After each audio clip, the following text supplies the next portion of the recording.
जटाटवी गलज्जल प्रवाह पावितस्थले गले वलम्ब्य तुंगमालिकां डमड्डमड्डमन्निनाद वड्डमर्वयं चकार चण्डताण्डवं तनोतु न शिव शिवं डमडमडमडमन्निनाद वड्डमर्वयं चकार चण्डताण्डवं तनोतु न शिव शिवं जटाकटाह सम्भ्रमं भ्रमन्निलिम्प निर्झरी विलोलवीचि वल्लरी विराजमान मूर्धनि धगद् धगद् धगज्ज्वल ललाट पट्ट पावके किशोर चंद्रशेखरे रतिः प्रतिक्षणं मम धराधरेन्द्र नंदिनी विलास बंधु बंधुरस्फुरद् दिगंत संतति प्रमोदमान मानसे कृपा कटाक्ष धोरणी निरुद्ध दुर्धरापदी क्वचिद् विगंबरे मनो विनोद मेतु वस्तुनि जटा भुजंग पिंगल स्फुरत् फणामणि प्रभा कदंब कुंकुम द्रव प्रलिप्त दिग्वधू मुखे मदांध सिंधुर रस्फुरत्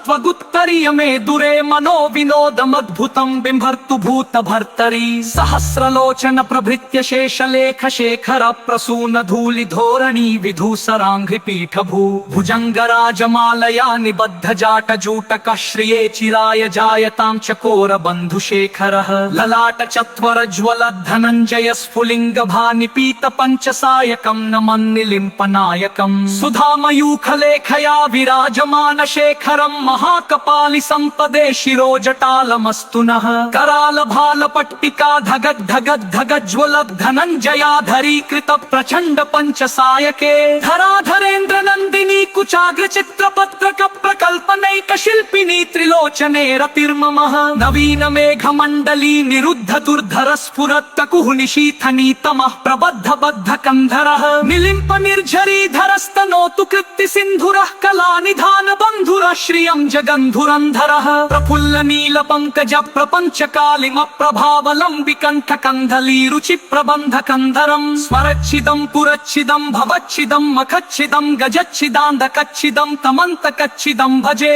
अखर्व सर्व मंगला कला कदंब मंजरी रस प्रवाह माधुरी विजृंभणा मधुव्रतं स्मरांतकं पुरातकं भवांतकं मखांतकं गजातकांतकांतकं तमंतकांतकं भजे जयत्वदभ्र विभ्रम भ्रमद्भुजंगमस्फुदद् धगद् धगद् विनिर्गमत् कराल भाल हव्यवात् धिमित् धिमित् धिमित् वनन् मृदंग तुंग मंगल ध्वनि क्रम प्रवर्तित प्रचंड तांडव शिवः दृशद् विचित्र तल्पयोर्भुजंगमौक्तिकस्रजोर्गरिष्ठ रत्नलोष्ठयो सुहृद्विपक्ष पक्षयो तृणारविन्द चक्षुषो प्रजामही महीन्द्रयो सम प्रवृत्तिकः कदा सदा शिवं भजाम्यहं कदा निलिम्प निर्झरी निकुंज कोटरे वसन् विमुक्त दुर्मति सदा शिरस्थमंजलिं वहन् विमुक्त लोल लोचनो ललाम भाल लग्नक शिवेति मंत्रमुच्चरन् कदा सुखी भवाम्यहं निलिम्पनाथ नागरी कदंब मौल मल्लिका निगुम्फ निर्भक्षरन् मधुष्णिका मनोहरः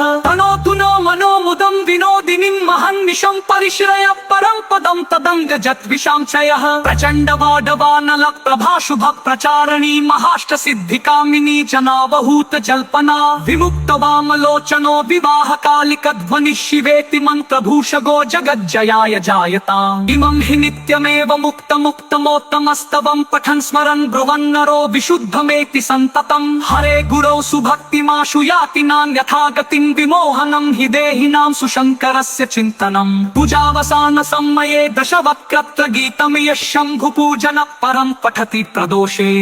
तस्य स्थिरां रथः गजेन्द्र तुरङ्गयुक्तां लक्ष्मीं सदैव सुमुखीं प्रददाति शम्भुः।